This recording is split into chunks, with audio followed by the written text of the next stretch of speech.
tadi saya bilang apa namanya, kalau kamu mau ngikutin tuh ada di YouTube ya, Simon Sinek itu Ya, aku udah. ya, Kalau itu tahu dari fans.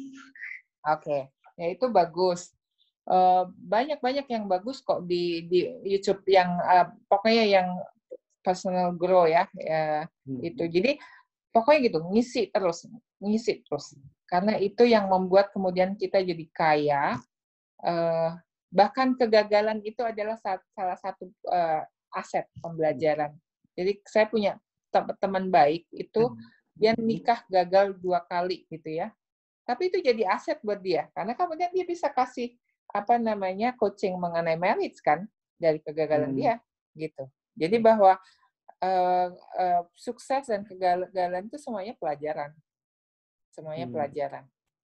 Dan kalau apa namanya mau terus misalnya kalau mau bikin coaching dari berbagai macam background karena dari situ kamu juga belajar. Ya kan? Kita belajar dari coach kita yang berbagai macam. Terus terang saya belajar dari situ. Jadi terus banyak ikutan apa namanya ikutan belajar yang nah ini kan yang kartu ini kan saya belajarnya dari ICC. Kalau kamu nanti Google yang ICC Fiona Wang itu dia sering ngadain apa namanya training sehari 100.000, 200.000 gitu. Jadi kayak minggu lalu itu saya belajar mengenai intuitive leadership. Tadi bayar 100.000 apa 150.000 gitu ya, cuma 2-3 jam gitu. Kebetulan pas kemarin saya dapat coaching, dia bingung milih. Nah itu ada di dalam coaching ada caranya supaya milih yang A atau yang B itu ada itunya apa namanya metodenya gitu. Yang saya baru belajar minggu lalu terus oke, let's start. Nah itu jadi hasil coachingnya juga jadi lebih sharp instead of hanya model ini aja. Makanya kalau kamu perhatikan juga saya cara nanya juga bisa macam-macam kan, nggak harus apa namanya I grow terus, ngerti nggak? Gitu. Karena itu jadi kemudian apa namanya creativity. Karena setiap coach bisa lain-lain nih kebutuhannya atau ada hal-hal yang masih belum jelas. Oke, kartunya saya tambahin karena supaya dapat lengkap. Makanya kan ditanya dapat nggak ya? Atau masih oke kurang satu lagi deh supaya jadi komplit. Nah itu didapat kalau kita banyak praktis kan gitu. Ya soalnya gini, yang aku hadapin adalah kan bulan-bulan kemarin kebetulan semenjak ikut program Sahabat Sejati, terus ada dari Ruang Pulih juga itu, dua-duanya programnya dapat dan semua kebanyakan coaching sama training WA kan cuman materi tanda jawab dan sebagainya. Nah kemudian masuk dari habis sesi Sahabat Sejati, kemudian aku udah mulai ada gambaran mau ngapain nih. Terus ikut sesi pertama yang sebelumnya yang mengenai apa? Pada akhirnya ya tunjukkan siapa diriku itu gitu kan. Oh yang terus, vice coach itu ya. Terus yang banyak sebetulnya yang dari Coach Yanti itu dari 1 ke 2. 1 ke 2 ini pas dijoinin kayaknya ini banget gitu. Kayak udahlah nggak kayak yang aku biasanya ngambil langkah rada pelan, tiba-tiba dalam seminggu ini aku langsung kayak ngambil langkah banyak. Gitu. Ini kayak ada kejutan, cuman hasilnya ada. Aku nulis e-book terus itu, ngambil sesi sama Coach Ari dari ICW Jakarta. Aku kan daftar juga, aku jadi coachnya. Terus akhirnya kita bilang, oke, bikin nulis buku terus, e-booknya dalam waktu 4 hari, gitu kan. Ternyata pas mau nulis aku kena radang tuh parah gitu kan sampai itu tadi kenapa aku pakai masker karena pas batuk itu keluar darah gitu. Jadi 3 hari nggak nulis cuma bab 1 doang. Hari terakhir itu langsung aku kejar semua jebret selesai gitu. Aku bilang aku bisa kok. Nah setelah itu kan kayak orang ketagihan. Aku udah bisa nih ngelakuin hal-hal yang sebelumnya aku nggak pikir nggak bisa gitu.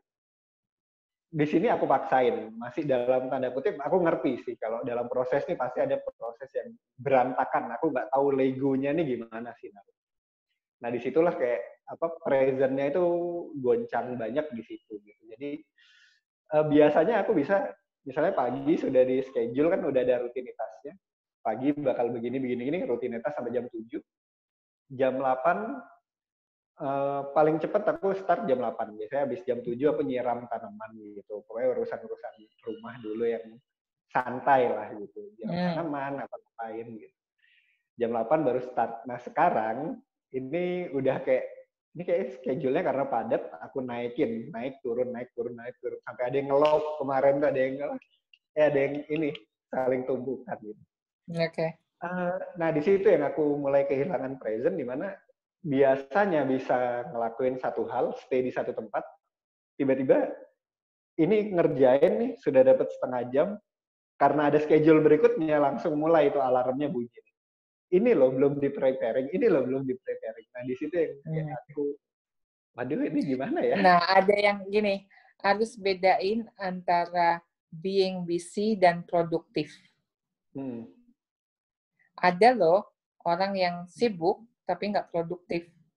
Yep. Ada yang kelihatannya nggak sibuk tapi produktif. Jadi yang harus direview adalah busy kita itu produktif nggak? Gitu. Ada kan misalnya, saya sibuk meeting ke sana kemari. Meetingnya menghasilkan nggak? Atau hanya for the sake of meeting? Ya. Yeah. Karena the most important adalah, kalau saya selalu bilang, did you get the lesson nggak? Gitu. Hikmah hidup, kalau dalam Islam kan ya, hikmahnya apa? Saya selalu kalau ada orang lagi kesusahan atau dapat hikmahnya nggak? Tolong ambil hikmahnya, jangan sampai kesusahan atau ujian datang begitu saja. Itu ada sebenarnya cara Tuhan mau berkomunikasi sama kita. Gitu. Yang paling penting juga kalau kamu adalah selalu positif, itu adalah berteman dengan orang yang lebih baik dari kamu. Jangan memberi terus juga, kalau memberi kan kayaknya ke bawah ya. Tapi dengan berteman dengan orang yang lebih dari kamu itu jadi, wow, aku belum apa-apa, wow, aku gitu ya. Iya, ada kayak ya, jadi kayak saya gitu. Saya kepala 5, saya umurnya 54 nih gitu. Tapi I'm so excited, I'm so gitu ya, pengennya banyak gitu. Karena apa? Karena saya banyak temenan dengan orang yang lebih baik dari saya. Sehingga saya nggak ada waktu untuk sombong, nggak ada waktu untuk, udah nggak cukup, nggak ngapa-ngapain juga udah oke. Nggak sempet. Kan jadi grounded terus gitu loh. Kayak inilah sekarang baru tahu coaching kan, jadi tiap minggu saya belajar sharpen the coaching ini gitu, supaya siapa bilang coach baru tuh kemudian tidak bisa sukses, ngerti nggak? Gitu. Jadi karena balik lagi, jangan length of time itu yang menentukan, tapi ya quality at the end of the day. Nah, supaya bisa dapat quality apa? Yaitu tadi, behind the scene-nya yang siapin segalanya gitu kan, semua ilmu yang bisa diituin. Kedua adalah your heart. At the end of the day is your heart, karena itu yang membedakan kamu dengan toko sebelah. Gitu. Jadi maksudnya gini, I don't know whether you feel it or not, whatever I do, I give you the coaching itu with my heart. Ngerti nggak? Ini membeli, kamu juga, yang lain juga membeli gitu kan. Tapi membelinya itu beda. I give my heart. Gitu. Sehingga your sukses itu nggak hanya oke, gimana coachingnya supaya sukses gitu, enggak. Tapi bahwa I do care about you gitu. Jadi with heart. Nah, itu yang saya selalu bilang, itu yang membedakan saya dengan toko sebelah. Karena saya percaya from heart will touch heart. Sehingga kemudian kalau udah heart-nya ke-touch, mau ngasih apa itu lebih gampang. Gitu. Itu yang kenapa, maksudnya itu kunci saya, kenapa Saya bilang saya baru coaching, tapi so far nih dalam sebulan ini gitu, feedback yang aku dapetin itu rata-rata semua dapat gitu ya.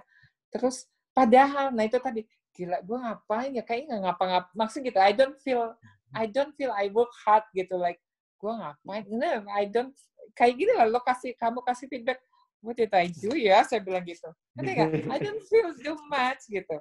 Tapi balik lagi, tadi bahwa, oh mungkin karena I give tadi my heart terus gitu.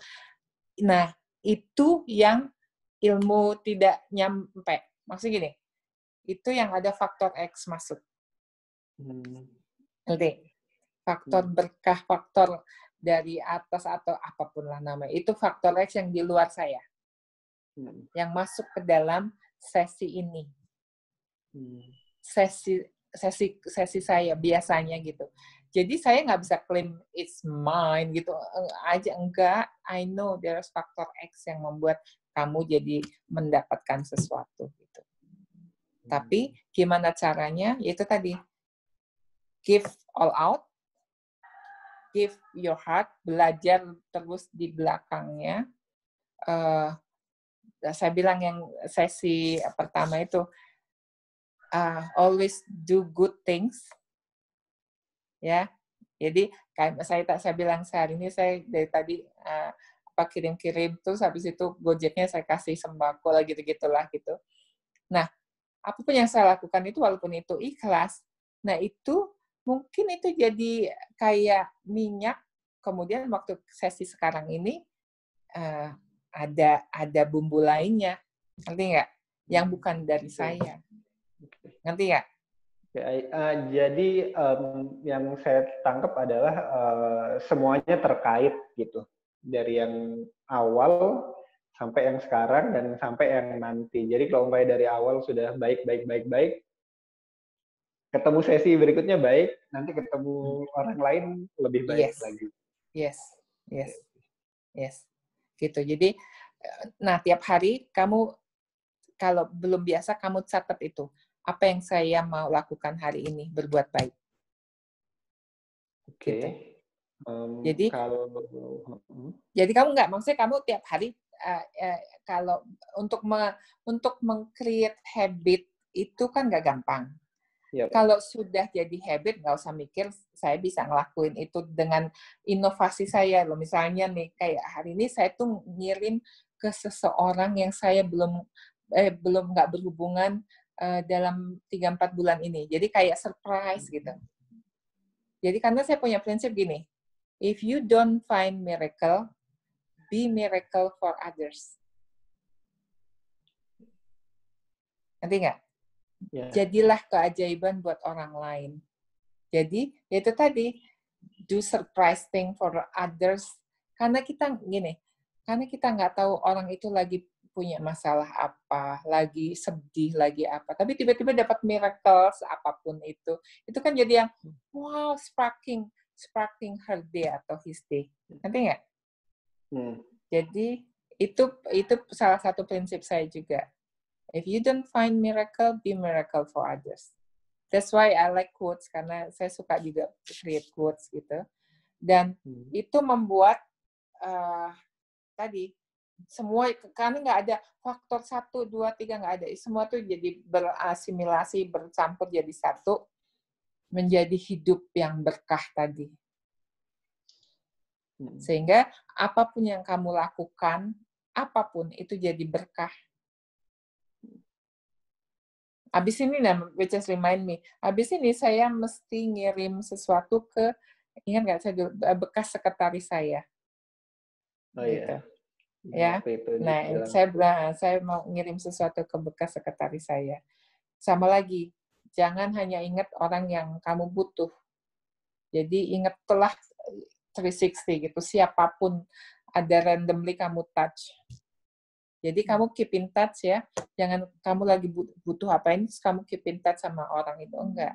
Even when you don't need it, keep in touch. Sehingga next time, when you need the person, kamu hubungin enggak, ya dia ngehubungin gue kalau lagi butuh doang. Nanti, ya, hubungin temen itu, even lagi nggak ngapain, apapun, randomly aja. Kamu punya list nih di kontakmu. Let's say once a day kamu ngubungin social interaction with your database friend gitu ya. Ngapain? Ada apa? Tuh sampai enggak, iseng aja pengen say hi. Itu tuh buat orang itu tuh big thing loh. Wow, dia inget aku loh. Ngerti nggak? Ya. Itu tuh akan bikin big day buat orang lain. Ini salah satu contoh yang saya juga punya kebiasaan. Kalau saya di jalan, naik mobil atau kamu naik motor atau apa gitu ya, saya selalu ngasih jalan ke orang yang mau orang yang mau nyebrang jalan. Itu saya langsung berhenti, atau orang ngasih jalan gitu, itu sambil pakai tangan saya bilang silakan gitu. Pokoknya gitu, sehingga terus orang yang mau nyerobot atau apa saya silakan gitu. Terus orang itu kan jadi bilang, wah ada orang baik sih. Kan kita nggak tahu orang di jalan itu pikirannya pusing, kerjaan lah, berantem sama istrinya lah, atau apalah gitu, ngerti nggak? Tiba-tiba di jalan yang lagi ruwet itu ada orang memberikan jalannya. What did we do? We just cuma gitu doang, ya nggak? Tapi make a big day. Wow, ada orang baik ya. Ngerti nggak? Membuat hatinya tuh jadi senang dikit lah. Itu yang saya selalu bilang, bahwa kebaikan itu nggak harus ngasih duit, ngasih barang, enggak. Just be a good person in many ways. Ya, oke. Kalau tidak ada pertanyaan lagi, thank you banget. Ya. It's amazing tuh. Benar-benar luar biasa 3 sesi ini. Semoga bermanfaat dan sukses untuk journey berikutnya. Make difference tadi, legacy and contributions. Ya. Oke, terima kasih Thank juga. you banget. Ya, Assalamualaikum. Salam.